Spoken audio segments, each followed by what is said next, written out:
Chapter 2. My Father. My father was widely known during the final decades of the last century and the beginning of this one as an ashok, that is, a poet and narrator under the nickname of Adash. And although he was not a professional ashok, but only an amateur, he was in his day very popular among the inhabitants of many countries of Transcaucasia and Asia Minor. Ashok was the name given everywhere in Asia and the Balkan Peninsula to the local bards, who composed, recited, or sang poems, songs, legends, folk tales, and all sorts of stories. In spite of the fact that these people of the past who devoted themselves to such a career were in most cases illiterate, having not even been to an elementary school in their childhood, they possessed such a memory and such alertness of mind as would now be considered remarkable and even phenomenal. They not only knew by heart innumerable and often very lengthy narratives and poems, and sang from memory all their various melodies,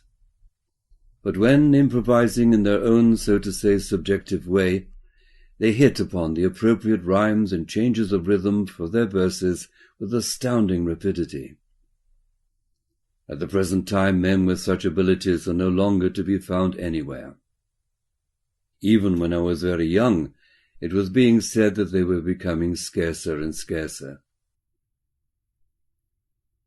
I personally saw a number of these ashoks who were considered famous in those days, and their faces were strongly impressed on my memory. I happened to see them because my father used to take me as a child to the contests where these poet ashoks, coming from various countries such as Persia, Turkey, the Caucasus,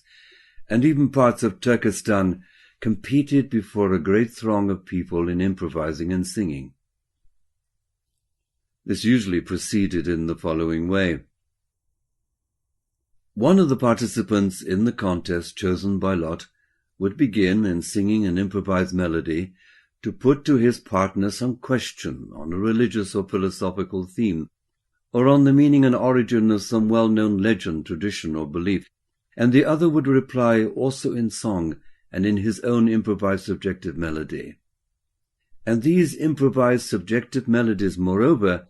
had always to correspond in their tonality to the previously produced consonances, as well as to what is called by real musical science the ansalpalnianly flowing echo.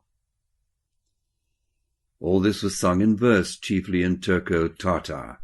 which was then the accepted common language of the peoples of these localities who spoke different dialects. These contests would last weeks and sometimes even months, and would conclude with the award of prizes and presents, provided by the audience and usually consisting of cattle, rugs, and so on, to those singers who, according to the general verdict, had most distinguished themselves. I witnessed 3 such contests, the first of which took place in Turkey in the town of Van, the second in Azerbaijan in the town of Karabakh, and the third in the small town of Subatan in the region of Kars. In Alexanderpol and Kars, the towns where my family lived during my childhood, my father was often invited to evening gatherings to which many people who knew him came in order to hear his stories and songs. At these gatherings he would recite one of the many legends or poems he knew, according to the choice of those present, or he would render in song the dialogues between the different characters. The whole night would sometimes not be long enough for finishing a story, and the audience would meet again on the following evening. On the evenings before Sundays and holidays, when we did not have to get up early the following morning, my father would tell stories to us children, either about ancient great peoples and wonderful men, or about God, nature, and mysterious miracles, and he would invariably conclude with some tale from the 1001 Nights, of which he knew so many that he could indeed have told us one whole tale for each of the 1001 Nights. Among the many strong impressions from these various stories of my father's, which left their mark on my whole life, there was one that served for me in later years, perhaps no less than 5 times, as a spiritualizing factor, enabling me to comprehend the incomprehensible. This strong impression, which later served for me as a spiritualizing factor, became crystallized in me while one evening my father was reciting and singing the legend of the flood before the flood, and there arose between him and a certain friend of his a discussion on this subject. This took place at the period when, owing to the dictates of life's circumstances, my father was compelled to become a professional carpenter. This friend of his often dropped in to see him at his workshop, and sometimes they would sit all night long pondering on the meaning of the ancient legends and sayings. His friend was no other than Dean Bosch of Kars Military Cathedral, the man who was soon to become my first tutor, the founder and creator of my present individuality, and, so to say, the third aspect of my inner God. On the night when this discussion took place, I too was in the workshop as well as my uncle, who had come to town that evening from a neighbouring village, where he had large market gardens and vineyards. My uncle and I sat together quietly on the soft shavings in the corner, and listened to the singing of my father, who was chanting the legend of the Babylonian hero Gilgamesh and explaining its meaning.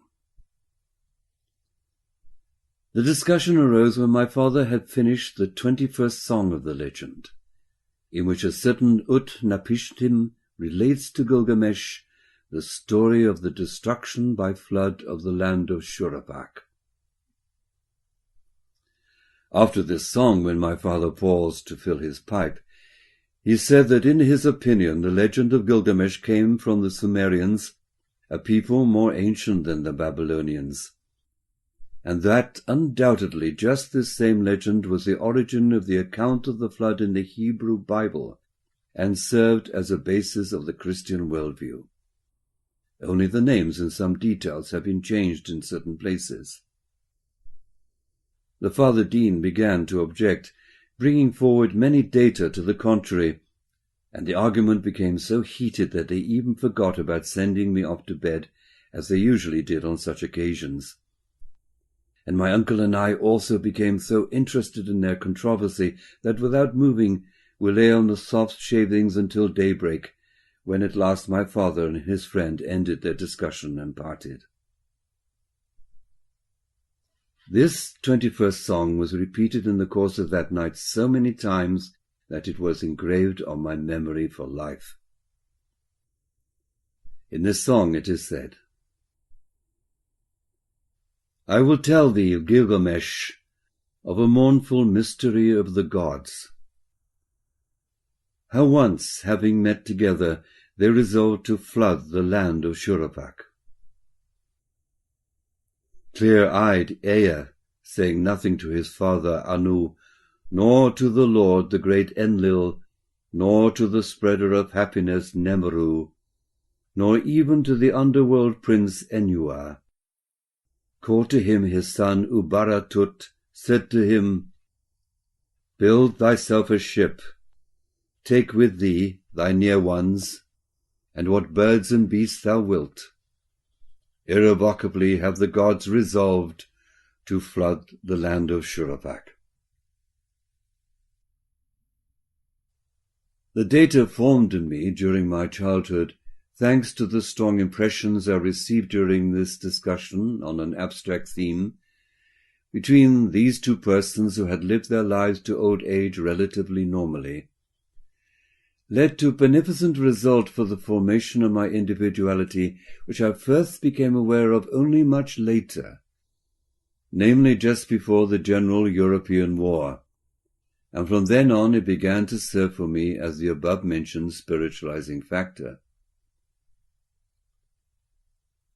The initial shock from my mental and feeling associations which brought about this awareness was the following. One day I read in a certain magazine an article in which it was said that there had been found among the ruins of Babylon some tablets with inscriptions which scholars were certain were no less than 4,000 years old. This magazine also printed the inscriptions and the deciphered text. It was the legend of the hero Gilgamesh. When I realized that here was that same legend which I had so often heard as a child from my father, and particularly when I read in this text the 21st song of the legend in almost the same form of exposition as in the songs and tales of my father, I experienced such an inner excitement that it was as if my whole future destiny depended on all this. And I was struck by the fact, at first inexplicable to me, that this legend had been handed down by Ashoks from generation to generation for thousands of years, and yet had reached our day almost unchanged. After this occurrence, when the beneficent result of the impressions formed in my childhood from the narratives of my father finally became clear to me, a result that crystallized in me a spiritualizing factor enabling me to comprehend that which usually appears incomprehensible, I often regretted having begun too late to give the legends of antiquity the immense significance that I now understand they really have. There was another legend I had heard from my father, again about the flood before the flood, which after this occurrence also acquired for me a quite particular significance. In this legend it was said also in verse that long, long ago, as far back as 70 generations before the last deluge, and a generation was counted as 100 years, when there was dry land where now is water, and water where now is dry land, there existed on earth a great civilization, the center of which was the former island Hanin, which was also the center of the earth itself. As I elucidated from other historical data, the island of Hanin was approximately where Greece is now situated. The sole survivors of the earlier deluge were certain brethren of the former Imastun Brotherhood, whose members had constituted a whole caste spread all over the earth, but whose center had been on this island. These Imastun brethren were learned men, and among other things they studied astrology. Just before the deluge, they were scattered all over the earth for the purpose of observing celestial phenomena from different places. But however great the distance between them, they maintained constant communication with one another, and reported everything to the center by means of telepathy. For this they made use of what are called Pythonesses, who served them, as it were, as receiving apparatuses. These Pythonesses, in a trance, unconsciously received and recorded all that was transmitted to them from various places by the Imastuns, writing it down in 4 different agreed directions according to the direction from which the information reached them. That is to say, they wrote from top to bottom communications coming from localities lying to the east of the island, from right to left those from the south, from bottom to top those which came from the west, from the regions where Atlantis was and where America is now, and from left to right communications transmitted from the place now occupied by Europe.